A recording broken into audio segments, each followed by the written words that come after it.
രാവിലെ അങ്ങോട്ടാ ബുധനെ കൂടി രാത്രി കസിൻസിന്റെ കൂടെ വരാൻ എല്ലാരും കട്ടനടിക്കാൻ പോവാ. പാതിരാത്രി 2 മണിക്ക് നിങ്ങൾ ആരെങ്കിലും കല്യാണ പണ്ട് ബീച്ചിൽ കണ്ടോ?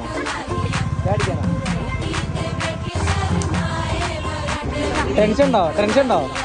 ടെൻഷൻ ഉണ്ടോ നല്ലോണം